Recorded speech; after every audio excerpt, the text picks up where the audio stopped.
Hello दोस्तों। आज की इस वीडियो में हम दो नंबर को स्वैप करने का प्रोग्राम देखेंगे। प्रोग्राम को एग्जीक्यूट कराने से पहले हम इसके लॉजिक को समझते हैं। सबसे पहले हमारे पास दो वेरिएबल होंगे। पहला हमने मान लिया कि ए है और दूसरा बी है। अब ए और बी के अंदर हमने दो इंटीजर वैल्यू को असाइन किया। सबसे पहले मान लो मैंने ए के अंदर 8 और बी के अंदर 4 को असाइन किया।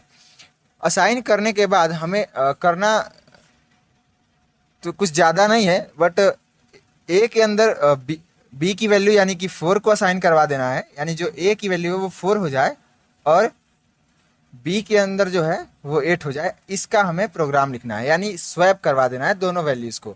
ये हमें प्रोग्राम के थ्रू समझना है। उससे पहले हम इसके लॉजिक को देखते हैं। तो सबसे पहले हमें इन दोनों वेरिएबल के वैल्यू को इंटरचेंज करना है, यानी स्वैप करने के लिए हमें एक अदर वेरिएबल चाहिए।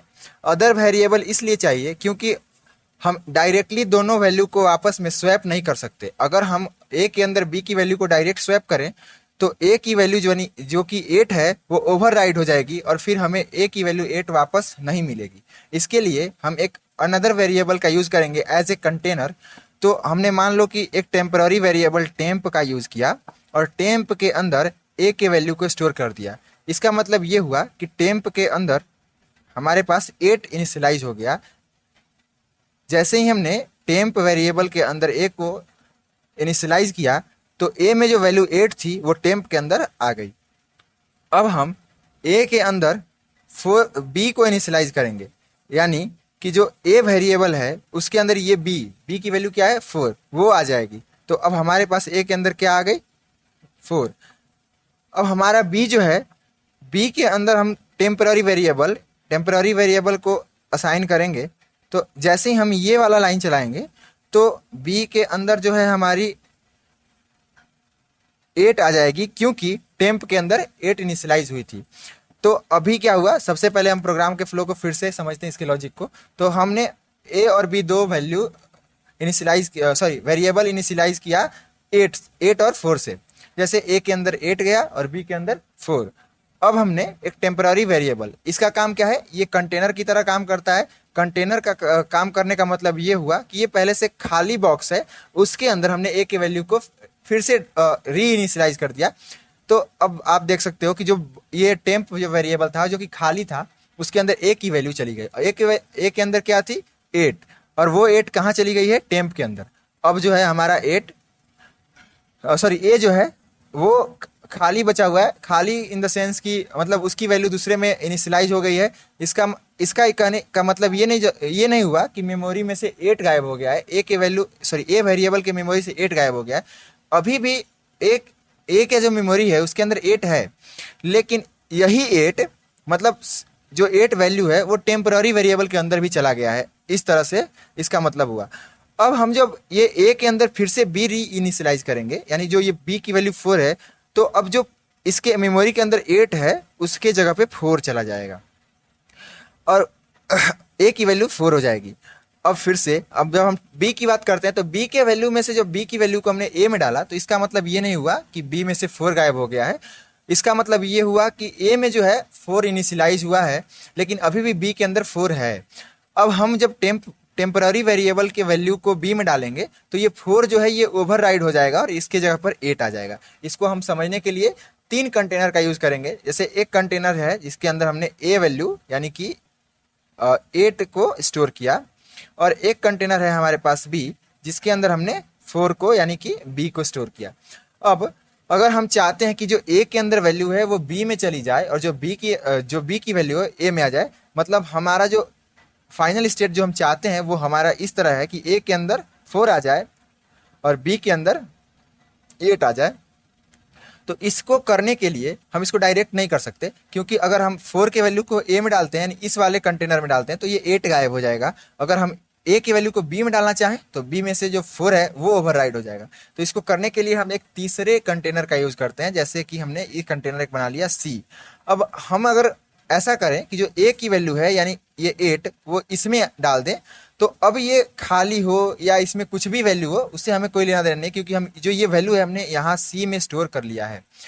अब अगर हम ये करें कि ये बी की वैल्यू को ए में डाल दें, तो अब ये बी की वैल्यू क्या हो जाएगी, ये हमारा ओवरराइड होकर के 4 हो जाएगा, और हमारे बी के अंदर कुछ भी वैल्यू हो उसे हमें कोई लेना देना नहीं है, क्योंकि हमारे ए के अंदर 4 आ चुका है, और हमने ए के वैल्यू 8 को सी के अंदर इनिशियलाइज करके रखा है। अब हम इस सी के अंदर से उठा करके बी में डाल देते हैं।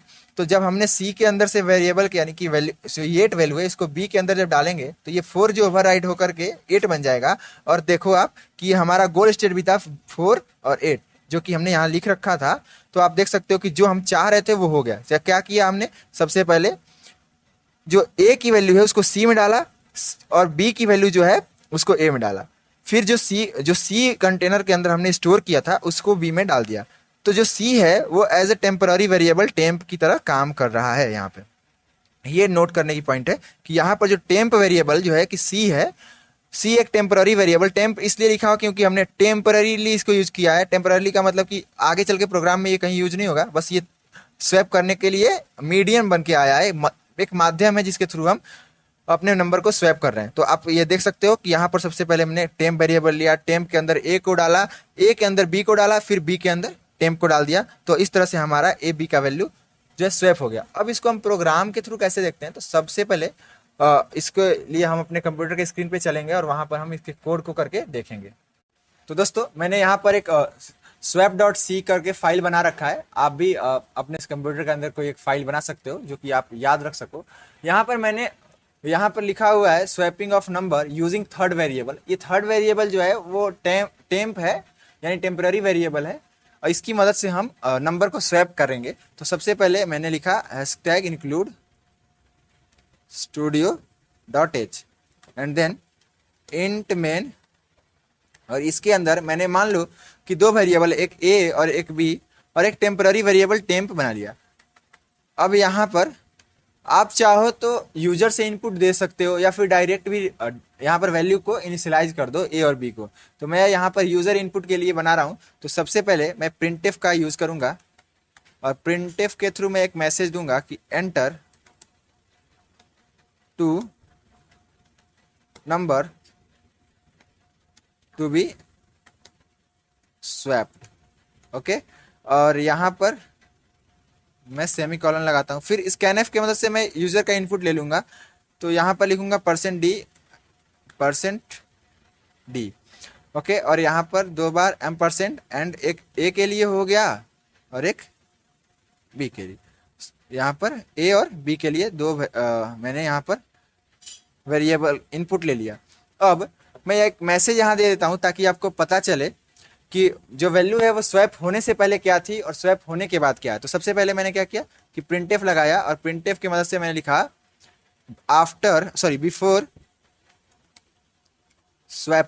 बिफोर स्वैपिंग करके मैंने लिखा %d एंड %d, एंड यहाँ पर मैंने ए और बी की वैल्यू प्रिंट करवा दी। अब आप देख सकते हो कि अब स्वैप होने से पहले जो हमारी ए बी की वैल्यू आएगी वो ये लाइन में जो बिफोर स्वैपिंग वाली है ये प्रिंट करेगी, और उसके बाद हम स्वैपिंग का उसको बोलेंगे हम स्वैपिंग का कंडीशन लिखते हैं। तो सबसे पहले या फिर लॉजिक लिखते हैं। तो यहाँ पर मैंने टेम्प के अंदर ए को इनिशियलाइज किया और ए के अंदर बी को, एंड देन बी के अंदर यहाँ पर बी के अंदर मैंने टेम्प को फिर से इनिशियलाइज कर दिया। अब मैं फिर से ये लाइन को कॉपी करके पेस्ट कर लूंगा ताकि मैं जल्दी से लिख सकूं, और यहाँ पर मैंने आफ्टर लिख दिया। अब आप देख सकते हो आफ्टर स्वैपिंग जो हमारा वैल्यू होगा ए और बी में वो डिफरेंट आएगा। तो आप यहाँ पे देखोगे सबसे पहले मैं जो यूजर से इनपुट लूंगा वो बिफोर स्वैपिंग वाला प्रिंट करके देगा, फिर यहाँ पर हमारा नंबर स्वैप हो जाएगा, और स्वैप होने के बाद प्रिंटफ जो है ये जो आफ्टर स्वैपिंग वाला लाइन है वो हमें ए बी का वैल्यू प्रिंट करके देगा। तो मैंने यहाँ पर कोड को रन किया। कोड को रन करने के बाद हमारा कोड जो है हमसे 2 नंबर के लिए डिमांड करेगा। तो मैंने एक 4 और एक 5 एंटर कर दिया। उसके बाद आप देख सकते हो बिफोर स्वैपिंग 4 एंड 5 था, आफ्टर स्वैपिंग 5 एंड 4 हो गया। इसको मैं नेक्स्ट लाइन में प्रिंट करने के लिए यहाँ पर \n का यूज कर लेता हूँ ताकि हमारा कोड और भी मॉड्यूलर दिखे। उसके बाद मैं फिर से प्रोग्राम को रन करके दिखाता हूँ आपको।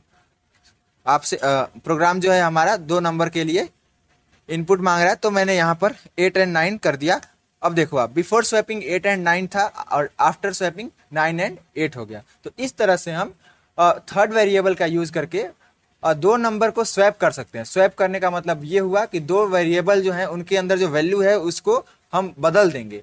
यानी ए में अगर जो वैल्यू है, अगर ए में 8 वैल्यू है और बी में 9 है, तो जब स्वैप होगा तो ए में 9 हो जाएगा और बी में 8 हो जाएगा। तो इस तरह से हमारा ये प्रोग्राम रन होता है। आज के लिए बस इतना ही, आगे हम और भी प्रोग्राम देखेंगे। तब तक के लिए till then goodbye, thanks.